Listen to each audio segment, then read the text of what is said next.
Dalam memperingati Hari Buruh yang jatuh pada tanggal 1 Mei 2025, pemerintah Kabupaten Situbondo melalui Dinas Ketenagakerjaan kumpulkan sejumlah buruh di pendopo kabupaten. Kegiatan ini berfokus kepada sejumlah buruh yang hadir dan nampak bergiliran menyampaikan persoalannya kepada Bupati Yusuf Rio Wahyu Prayogo. Sedikitnya ada 160 buruh berkumpul menghadiri dialog interaktif bersama Bupati Situbondo. Mereka tergabung dalam Serikat Buruh Muslim Indonesia, Serikat Buruh Muslim Indonesia DPC Situbondo, Konsentrasi Buruh Kerakyatan Indonesia DPC Situbondo, Serikat Buruh Indonesia DPC Situbondo, Serikat Pekerja Perkebunan DPC Situbondo. Dalam kesempatan Hari Buruh Internasional di tahun 2025, nampak para buruh langsung mengutarakan perihal yang menjadi persoalannya dengan perusahaan tempatnya bekerja. Bahkan mereka juga mengeluh dengan tunggakan pembayaran gaji yang lambat dari perusahaannya. Holil Kadis Disnaker menyampaikan bahwa di momentum ini pihaknya ingin memaknai dengan substansi yang dialami oleh para buruh, di mana mereka diberikan kesempatan bebas mengutarakan keinginannya kepada pemerintah Kabupaten Situbondo yang dikemas dalam dialog interaktif bersama Bupati Mas Rio. Menariknya lagi, setiap buruh yang hadir diminta untuk menuliskan persoalan yang dialami pekerja, baik persoalan gaji, pemberian THR, maupun penanganan penjaminan pesangon bila mana ada buruh yang kena PHK. Ia juga menuturkan bahwa sebagai tindak lanjut dari giat ini, pihaknya dalam sebulan sekali akan melaporkan progres penyelesaian dari semua pengaduan persoalan yang dialami buruh di Kabupaten Situbondo.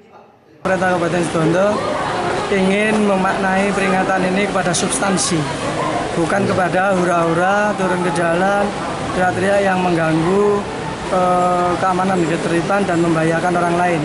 Substansi masalahnya ini kita berdialog secara interaktif dengan Bapak Bupati Situbondo untuk memecahkan persoalan yang dihadapi oleh kaum buruh. Jadi kita inventarisir hari ini, kemudian setelah itu kita akan tindak lanjuti ke depan dan kita akan laporkan progresnya setiap 1 bulan sekali perkembangan penyelesaian masalah. Kapan ini yang untuk dipastikan tindak lanjutnya? Besok hari Jumat kita akan inventarisir, kita kelompok-kelompokkan persoalannya, kemudian kita identifikasi perusahaannya, lalu minggu depan kita akan klarifikasi ke perusahaan. Kita panggil, kemudian kita klarifikasi.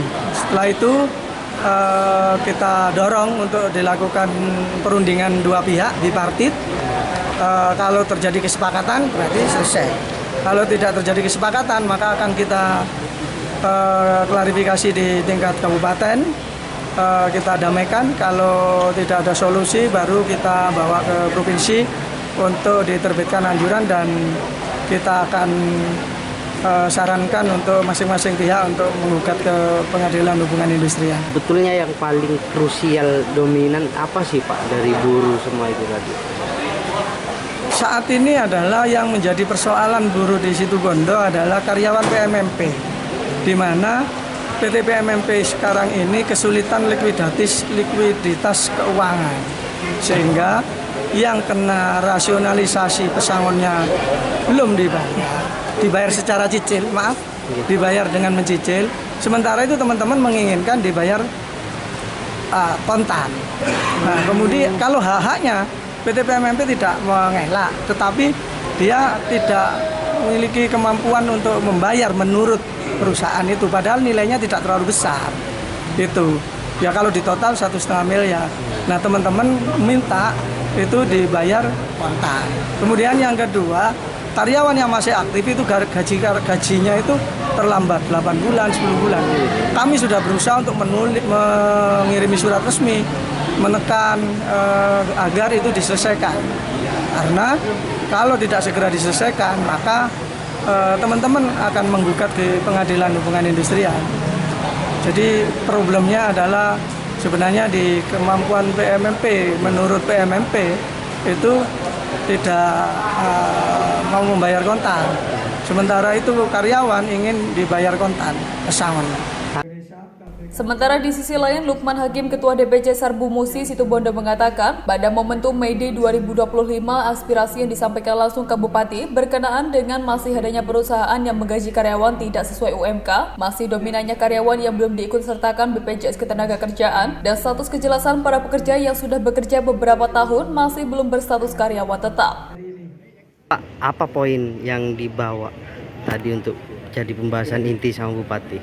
Jadi poin-poin tadi sudah tak sampaikan juga aspirasi teman-teman, ya teman-teman buruh melalui serikat. Yang pertama yaitu masalah UMK yang belum maksimal untuk harapannya di Kabupaten Situbondo. Masih ada beberapa perusahaan yang masih belum menerapkan UMR tahun 2025. Dan yang kedua yaitu masalah BPJS Ketenagakerjaan masih banyak belum yang diikutkan sama beberapa perusahaan. Terus yang ketiga yaitu masalah status karyawan yang masih belum jelas. Jadi seperti sudah beberapa tahun masa kerja cuma nggak dianggap itu karyawan, seperti itu yang terjadi di beberapa perusahaan. Pak, tadi ada sempat diskusi yang berkepanjangan sehingga muncul ada istilah tidak kompak. Komitmen DPC Sarbun Musi sendiri nanti seperti apa? Jadi seperti ini. Jadi bukan tidak kompak ya. Jadi kalau anggota basis sendiri ya basis Sarbun Musi itu kompak. Cuman yang menjadi tidak kompak yaitu ada pekerja yang tidak ikut serikat, mereka sama permasalahan yang terjadi. Jadi ada yang langsung minta bantuan hukum ke personal, maksudnya ke advokat yang lain atau serikat-serikat yang lain. Seperti itu, bukan tidak kompak. Jadi kita kan ada beberapa serikat termasuk Sarbun Musi, SPSI, KPKI, dan SBI, jadi seperti itu. Jadi bukan tidak kompak, karena permasalahan yang tadi yang sempat alot, jadi ini kan masih proses. Jadi maunya Pak Bupati sendiri, ini prosesnya langsung ke PHI. PHI itu adalah Pengadilan Hubungan Industrial Surabaya. Jadi untuk menyelesaikan permasalahan, karena memang perusahaan khususnya di PMMP, jadi nggak stabil memang. Jadi masalah keuangan. Jadi untuk sementara pembayaran pesangon sama THR kemarin sempat dicicil per minggu, ada yang 300, ada yang 500 seperti itu. Cukup ya. Dari Situbondo, Jawa Timur, Hairul Rahman, National TV melaporkan. Pimpinan